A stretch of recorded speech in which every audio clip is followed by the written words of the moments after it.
Okay, good evening, everybody. Can you see me? Yeah. Okay, it's given me great pleasure to be with you this evening and to share with you one of the aspects of that perhaps the most important activity an entrepreneur goes through, which is finding a business idea and the process of generation and selection of a business idea. But before I take you there, perhaps I should introduce myself a little bit and some of my background to you. I had a doctorate degree in photochemistry from University of Western Ontario, an MBA from University of Toronto, Rodman School of Business, and I worked for Xerox Corporation for 30 years. I started as a research scientist on the bench, then became a project leader, then a lab manager, then director, and then moved to the state. The president of the corporation picked me up as what's called, we call them high potential employees. And I was shadowing the president of the company, and I worked very closely with him, and I became then the director of corporate business strategy for Xerox, managing the $1.5 billion of R&D that Xerox was spending, and then became corporate officer for the company. But one of the key activity and most enjoyable one is the president of Xerox was very disenchanted and very disappointed that lots of inventions happens at Xerox but get monetized by other people. And of course, lots of books written about how Xerox founded the future and how Xerox Palo Alto Research Center invented the Ethernet and what you see, what you get in desktop computing, and all this. But Xerox did not monetize any of this. So he was and it was tough economic time for the company. So he decided, Rafik, I want you to go to Palo Alto, and I want you to put a process in place to monetize the inventions of Xerox researcher, which is outside the core business. Within the core business, every large company is very well equipped to manage the process of harnessing inventions and mainly sustain innovation and so on. But the thing which is outside the core, which is large companies always have difficulty of commercializing and monetizing. So I took on the challenge. I went to the Silicon Valley, and I was both at Stanford University, but also at the Palo Alto Research Center, and I put a corporate innovation process together, and which tried to sort of harness all the inventions which is going on in the various research centers. Xerox at the time had 6 research centers across the world, and I hired a bunch of what they call officers, people who had either science or engineering degree. They got an MBA from Cornell or Stanford or the like, and then they had a stint also in some consulting firm like McKinsey or Bain's and so on. You can imagine how much I paid for these people to hire them into Xerox, and very handsome salaries. But I wanted people with this caliber because we wanted to very quickly analyze the various technology and how we can actually monetize it. And so we put a process together. Of course, we had about 73 possible technology, which is wonderful technologies, and a team of researchers working on it. And we managed to take it through systematically through the process and then spin up lots of companies for Xerox, which the biggest one was digital property right management. A bunch of programmers developed a software which will encapsulate digital intellectual property and then grant rights for payment, for micropayment, and on the web. This was, of course, very, very early days of digital property right management, and we invested in it 3 rounds of funding, about $600,000, and then we spun out the company. Microsoft bought 25% of this for $250 million. So immediately had a capital value of $1 billion company, and then eventually Xerox sold the other 75% to Warner Brother, and got out of the business altogether. So I practiced this process of identification and then validation of ideas, and then trying to find the right market channels. And this was the early days when open innovation did not exist. the whole notion of open innovation. We were actually practicing open innovation at Xerox. And Shazbro, who wrote the books about open innovation, he was working at Harvard at the time. He came to Xerox to me because he wanted to write cases for Harvard. So he studied this and then came up with the whole open innovation concept, which is based on the methodology we developed. But so that's the background. But I'm not here I want to sort of focus on what entrepreneurs sort of go through to identify the whole process of generation and selection of a business idea. And I have a master program. The whole methodology I developed at Xerox, I brought it to McMaster. And McMaster, we're now using it to train engineers and scientists. And this year, we're taking students from all academic disciplines and methodology and systematically take them through all the steps of how you create a new venture, technology-based venture. So this is part of the lectures, which is the early day when the students join us. The biggest problem they have and worry is the projects or the enterprise projects which they're going to be working on and what it is. So we take them through some sort of fact finding and so on. So the outline of my presentation would be sort of what is the goal of the entrepreneur. You have to start with the goal, and then how you start finding a business idea, and then what are the things you need to look for, and then how do you select and how do you validate that you really are working on a sort of a good business idea. The goal of entrepreneur usually at the beginning is that they are trying to identify high margin business venture idea. High margin. Why high margin? Because you want to make sure that somebody will pay for your solution or service, and they are paying more than what's costing you. Otherwise, you don't have any margin to sustain your business. Otherwise, the business is not sustainable. So you want as high margin as possible. You want the cost of the distribution and the cost of advertising to be as minimum and still reach the customer and find the people who are willing to pay for it. But in order to attain high margin business venture, of course, you have to create value.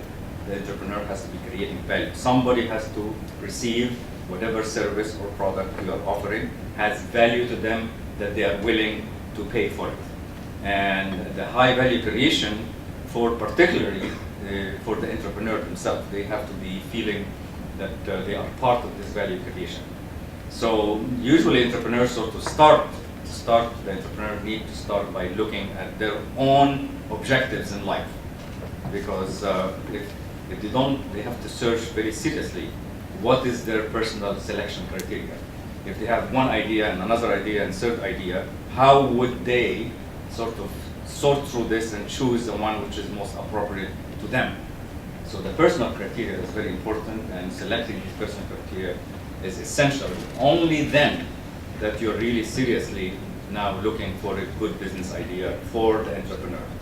And some of the criteria could be that I want to work on a business that does not require high investment capital.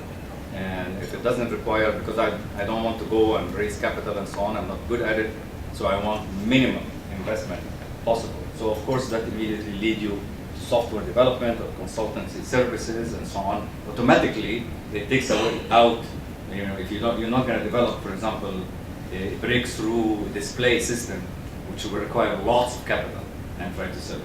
So it depends. Of course, we are different. Everyone is different, and every entrepreneur has differences between them. So whether they want to go after an idea which is require high capital or low capital, that can become criteria of choice.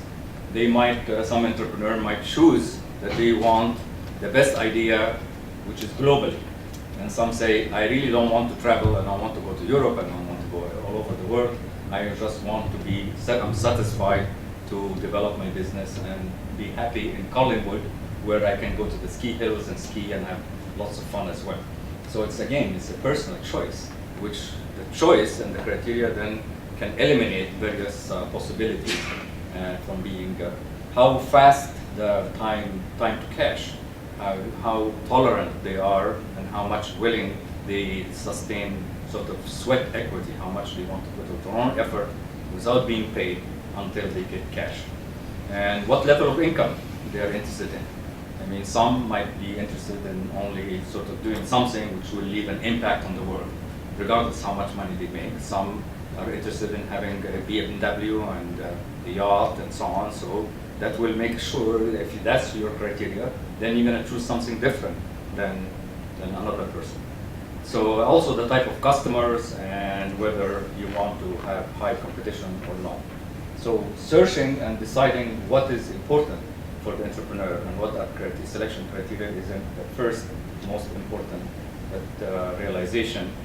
Usually our student, we have to take them through this, and then as a team, we have to come up with how they're going to select among alternatives. Because there is lots of ideas, but then how do you select among alternatives, which is best for you?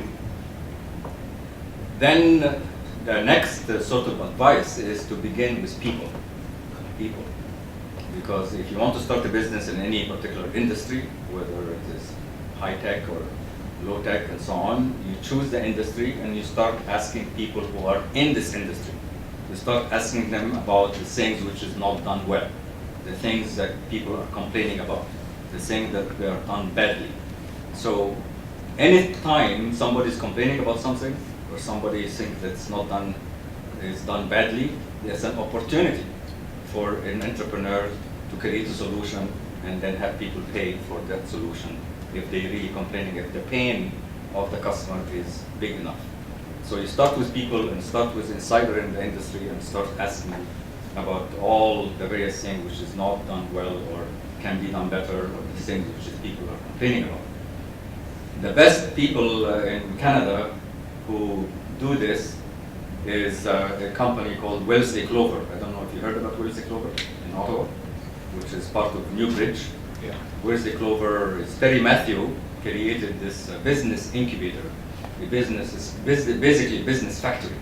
It's a factory to produce businesses, which is Terry Matthew in Ottawa. And they have 3 million enterprise customers all over the world, 3 million enterprise customers. And they are constantly going and asking their customer of what is their problem, what problem they are facing, and what things they are complaining about.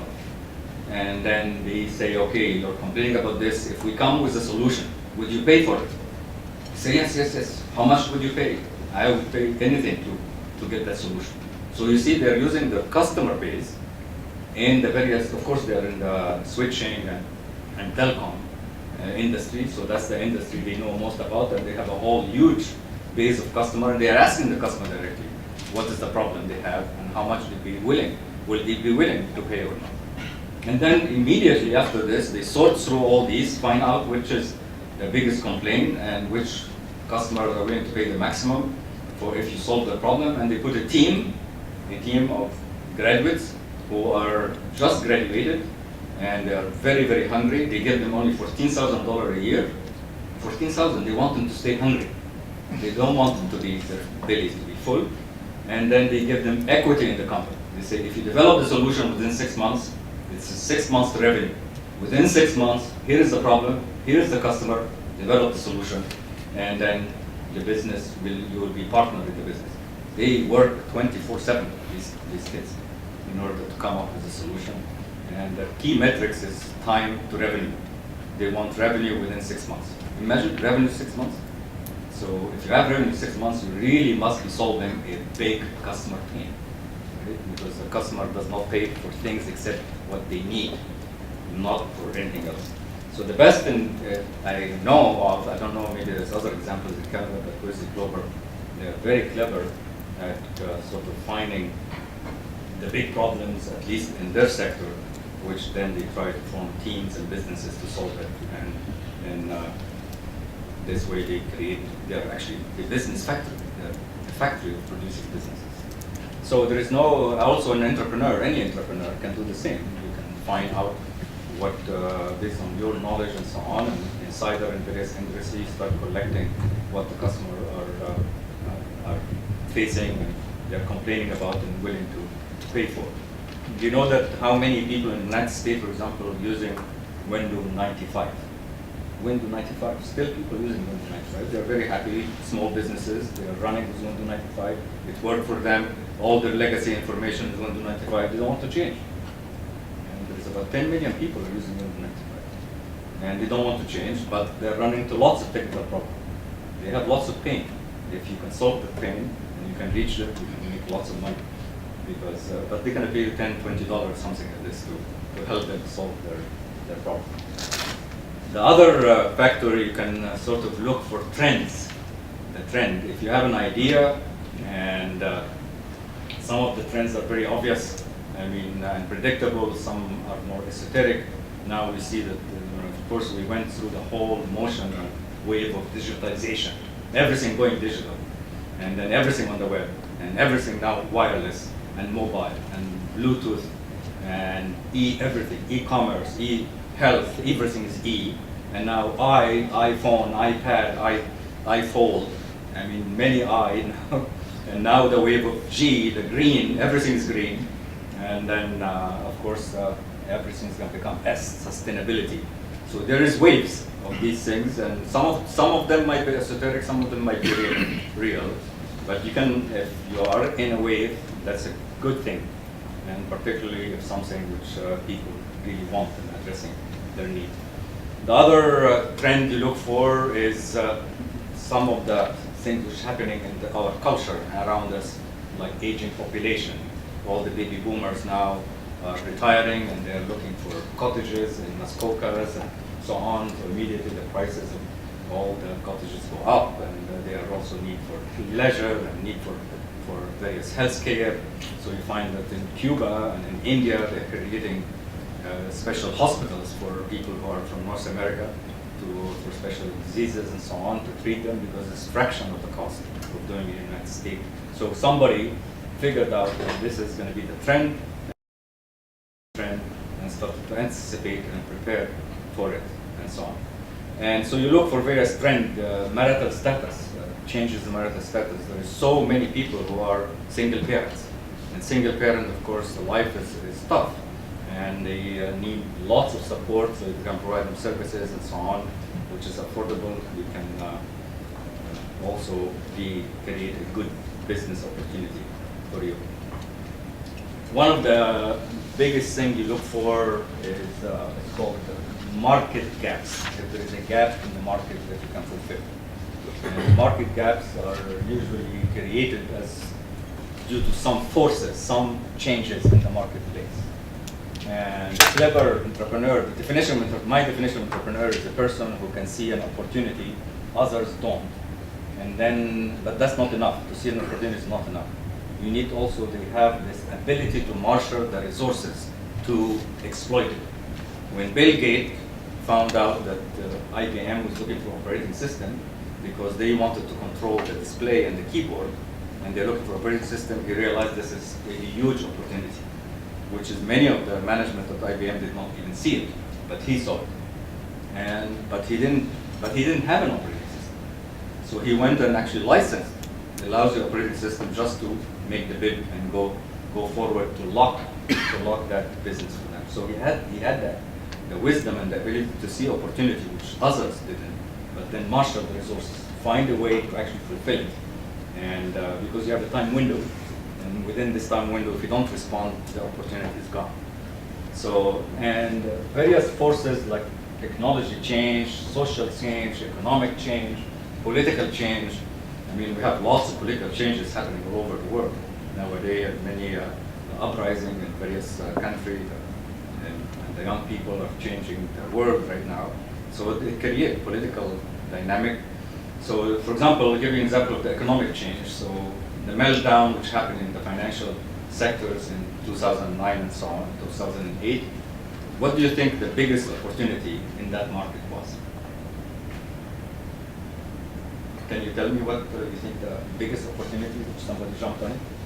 Yes. Generation of ETFs. Pardon? Generation of ETFs. What is Exchange traded funds. Exchange what? Traded funds. Exchange traded fund.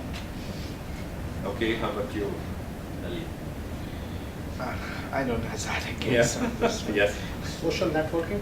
Social networking, yes. The biggest opportunity was to buy companies that went down.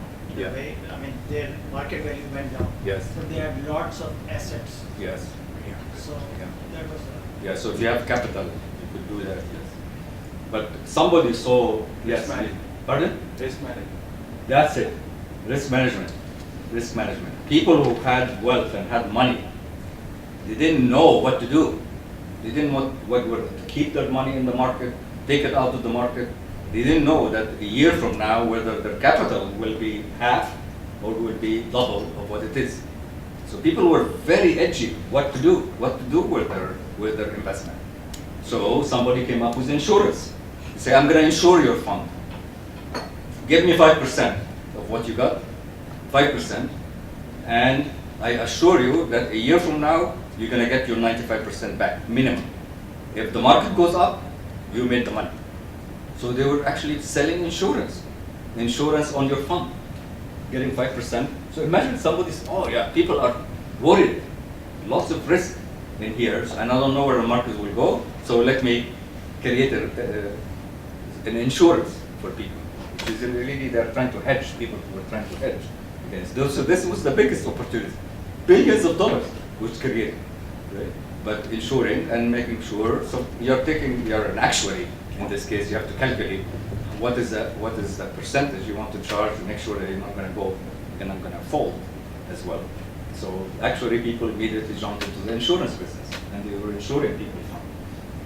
So economic things, I mean, there is always in this cloud, there is always sort of a silver lining you can see, and the entrepreneur is the one who can see this, yes. So the answer that I gave, Yes. just It's a good, yes. condition with that, Warren Buffett Yes. put money in Goldman Sachs, Yeah. the market value went up, so all the risk was averted and he made lots of money. Yes. And probably the insurers, the people who are insuring, they are making sure the market will go up, so they keep the 5%. The best form of risk management is investment. That's right.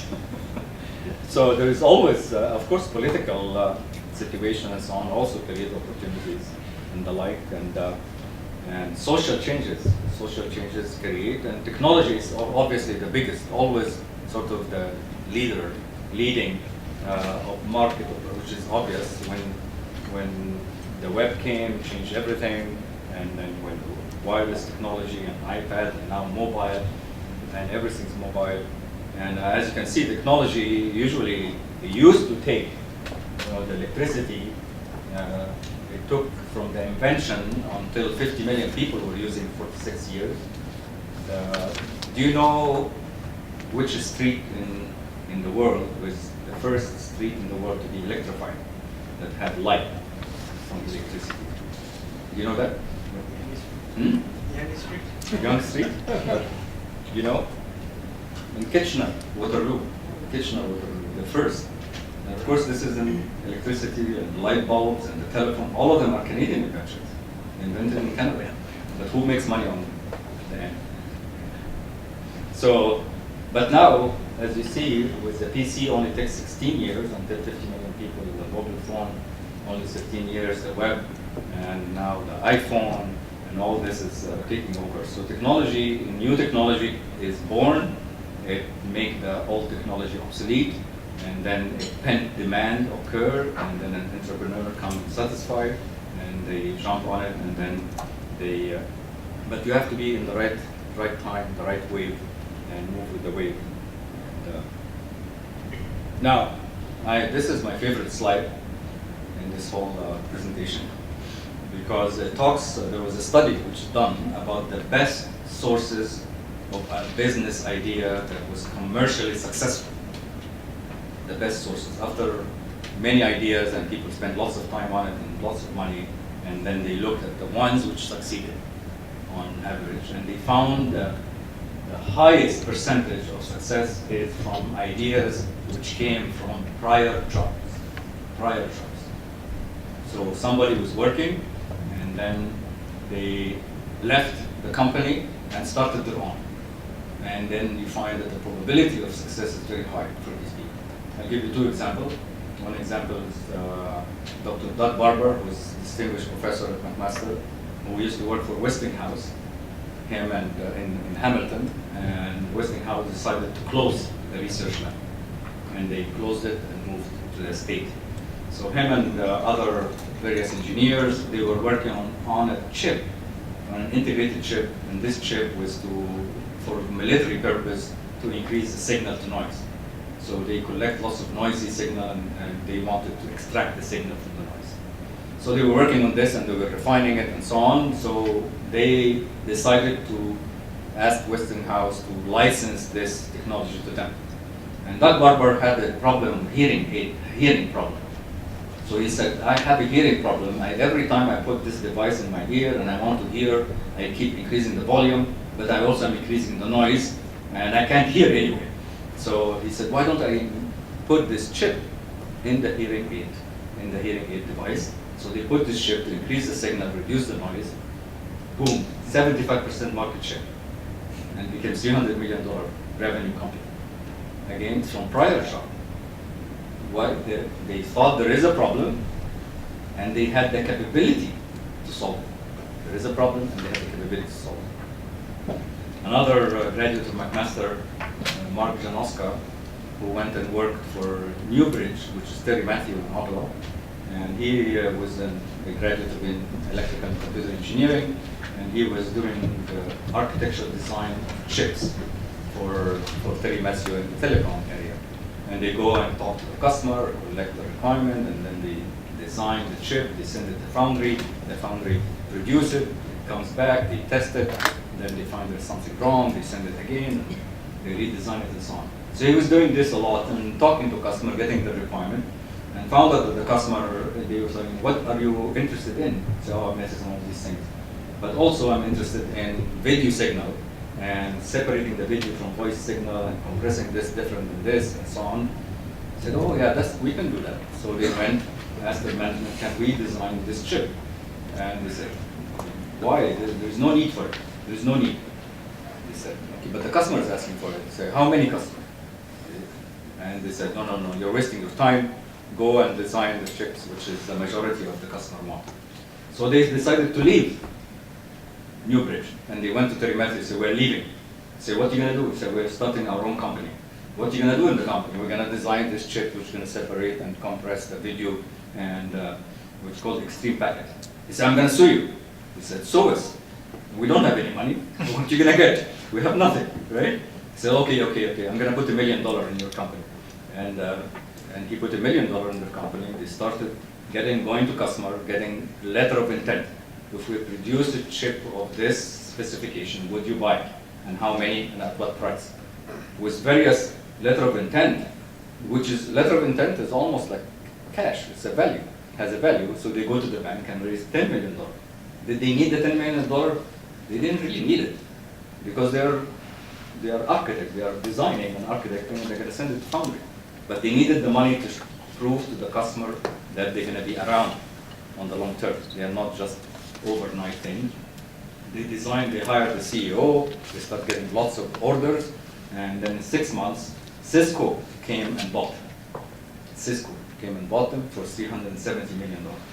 Now he has his own private plane, and he has a lake of his own in Ottawa, and so on. Again, prior job. They were working, and they were, now look at education. Look at education.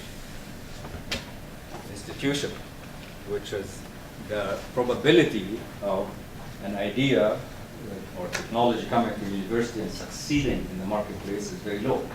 Why is that? Why do you think that's the case? Why do you think this? Why do you think this is low? Yes, go ahead. Little market experience. Good idea, yes. What do you think? Not too sure. No? How about you? They work 9 to 5. There's no time for. Oh, no time, but university professors don't have time to. Have you no contact with customers? That's it. They have, university professors don't have contact with customers. They don't know what the customer wants. We know what is not invented in the world. We know what is the state of the technology and the state of the art, and how do we do research to find out better things and produce new knowledge, but we have no knowledge of the customer. No knowledge of the customer and what the customer wants. Because even university, when they interact with industry, with an industrial partner or something. As if they're doing some technology which is very good, an industry person will be interested in what they're doing and the knowledge they are producing, but the industry becomes the surrogate of the customer. because they don't tell them what the customer actually wants. Because industry sort of keep this, to themselves. You want you to find the solution, but you keep. So that's the problem. The problem is the educational system. They are not in touch with customer. They don't know what the customer needs. And in many cases, what the customer wants is much simpler than the problem you're trying to solve. Because the customer wants solution from Windows 95 for the technical problems. That's what they want, right? Of course, a university professor doesn't want to work on these things. So that's the reason, the interaction too. So the key here, these people were in contact with customer, and where they know what the customer wants. And the second most important thing, they have the capability of fulfilling it. They have the potential capability of fulfilling it. That's why this is very high in success.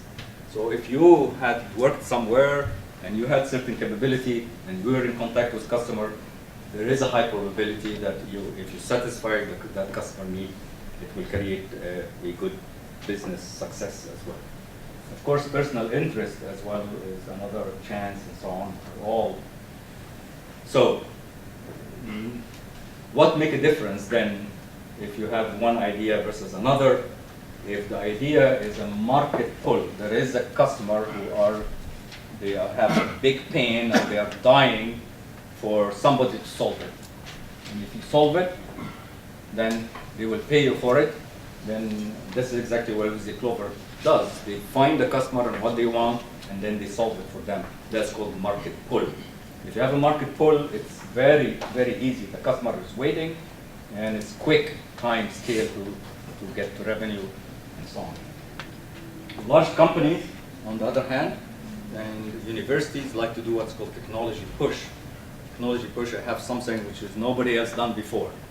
I faced this a lot at Xerox when the president sent me to Palo Alto, and there's these 250 top-notch researchers, the top brains in computer science and all these things, and they said, come, let me show you, the technology we invented and see what it does. Nobody else does this in the world.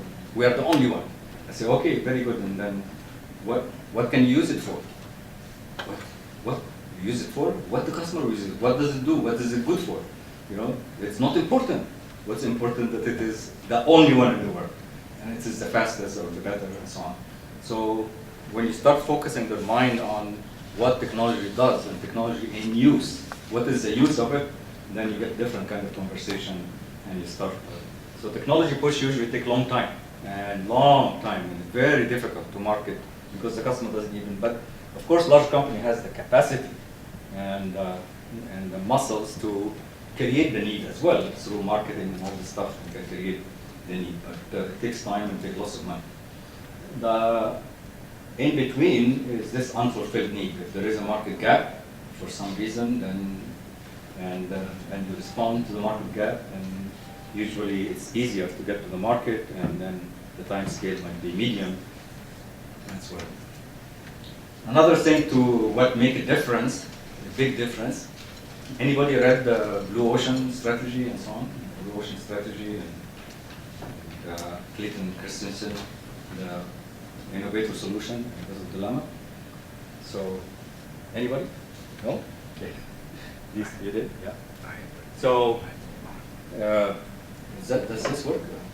Yeah, it does. It does? Okay. And on. Just got to switch it on.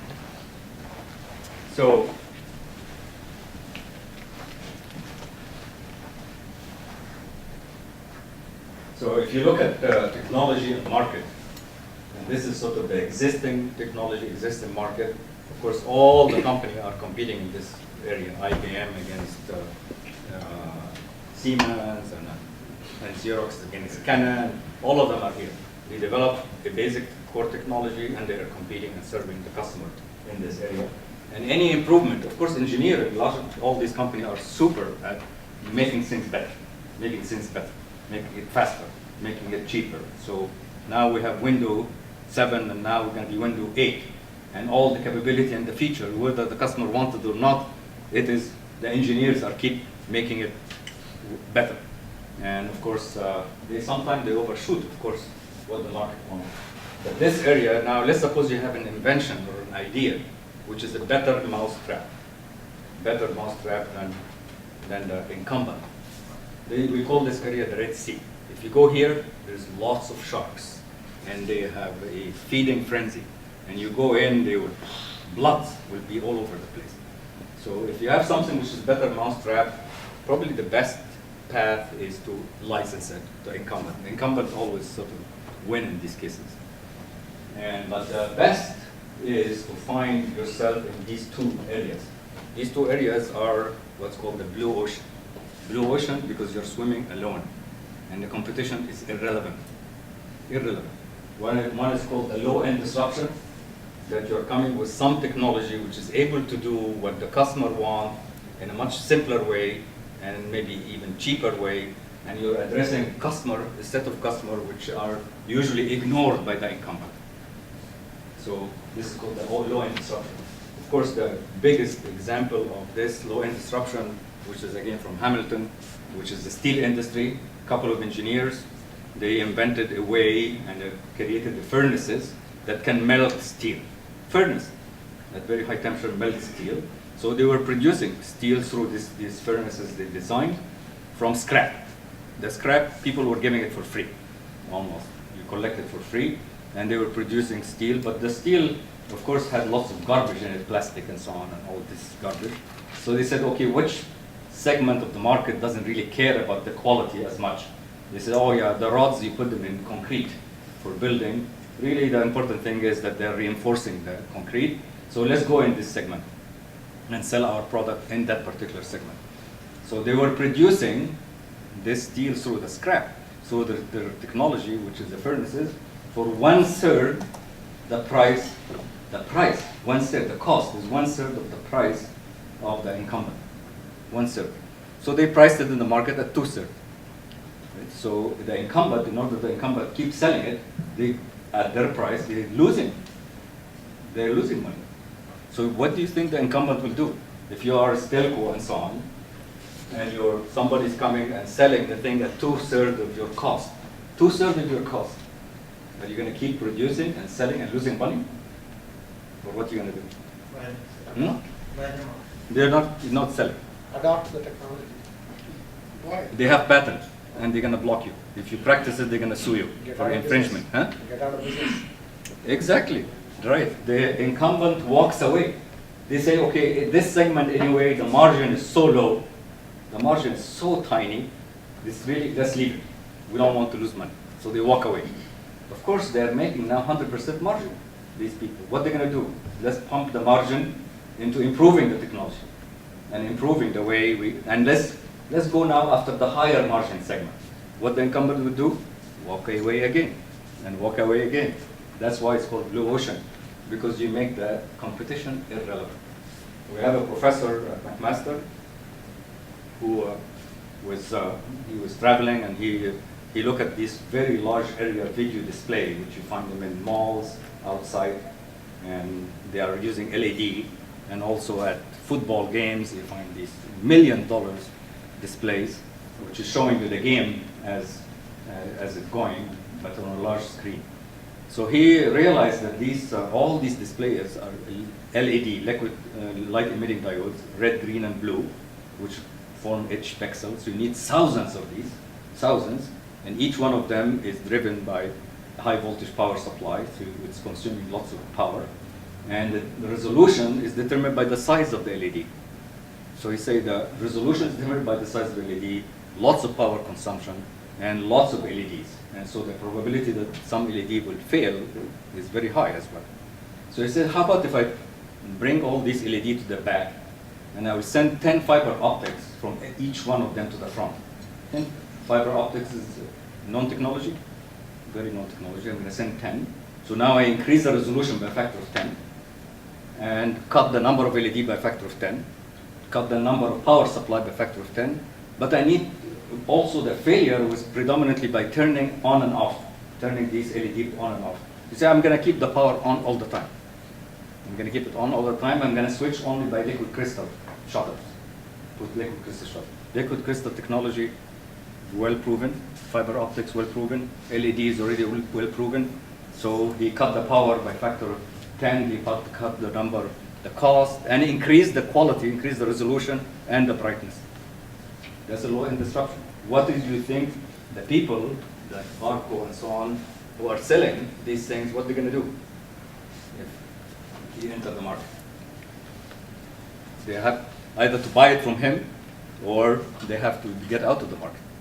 So of course, since he's a professor and he's working with some of our students and they made this display, they said, we will license this technology to everybody for the whole industry. And if one licenses it, all the others have to license it too. All what they do, open an envelope and people deposit the cash into it. This is low-end disruption, low-end. The other very interesting also area is what's called market disruption. This is using existing technology, but addressing a new market application. Xerox is very famous in doing this. We are constantly using our core technology, coupling it to something else to create new market application. And the same thing here is done by Doug Barber in the hearing aid device. After they had 75% market share, the patent expired, competitions, Taiwan and so on started entering in. They start eating out the market share. They said, what are we going to do? Our revenue is coming down now and profit is coming down. What do we do? We said, okay, what other existing technology we can marry with our technology and create new market application? How about if we couple this to Bluetooth? Now it's hearing aid device, but now I'm going to couple it to Bluetooth. Now I'm going to own the ear. Anything goes in the ear, which connected to your cell phone, now we can get into this business. New market application. Coupling two technology, which both of them existing, to create a new application for this company. I think in Canada particularly, there is tons of opportunity for companies which has core capability, but they are stuck in revenue growth, to couple it to new technology and create a new application in a new field. This is blue ocean because it's a new hell, which is nobody is in it. You're going to occupy new hell, which is nobody's in it. This is beautiful. So any of these are wonderful. Of course, breakthrough technology, when like integrated circuits, electricity, and stem cell right now, and genomics and so on, these are wonderful if you stumble one of these ideas, but will take very, very long time and lots of capital until it gets materialized. But so we actually encourage our students to find ideas in this domain because competition become irrelevant. And then, but big difference if your idea is low-end disruption, you're managing technology risk because the customer profile and so on and what you're in is known. What you're managing is really the technology delivering on what it is claimed. Here, you're managing market risk. Not that the technology is sort of known, it's off the shelf, and you're just combining it to create new application. And here, then you're trying to find how you manage, how you find a set of customers who have certain properties and so on. Yes, let me, of course, make a big difference also what type of innovation was product or service or process innovation, and how to choose. Let's suppose you have several ideas. You had a fantastic idea of providing services online for people who want to improve their business, to review their business, whether it's documents or video and so on. Great idea. But suppose you have another idea as well, which is also great. And then you want to decide which one, which one. Usually entrepreneurs don't have one idea. Usually they have multiple ideas, things going on in their mind. And everything they see as an opportunity. And they want to jump and do it. But you really have to do some systematic analysis of number one question, does it satisfy a customer need? Now, in my program, the student majority are scientists and engineers. You tell them, do you have a business idea? Yes, yes, I have 5 business ideas. Yeah, and they say, okay, can you tell me the idea? And they start describing technology. Technology is not a business idea. When you have a customer need that you can satisfy, it becomes a good business idea. So we start changing the mind to think about the customer. Is it satisfying some customer need? And does it have some long-term, medium-term potential? Does it have enough market? And does it achieve good margin? Does it require little capital? All these factors, then you analyze them. You might not have all the data. You might not have all the data, but at least you can compare ideas against each other quantitatively, qualitatively. So in order to determine, yeah, I think the market for this is much bigger than that. And I think, yes, this is margin for this would be less than that, and so on. Then you say, oh yeah, from all these, I think this is a better idea than the other one. By the way, you can put that in your pocket. You don't have to keep carrying. Oh yes, Just this keep it one? in your pocket. Okay, thank you. I think am I missing a slide? Yes.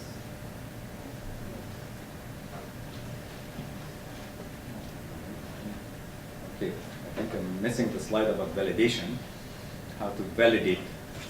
How you validate that you have the right idea. And the key to validation is sort of, we do test. It's called one market test, and then economic test, and test of fit. The market test, number one, is does it address a real customer need?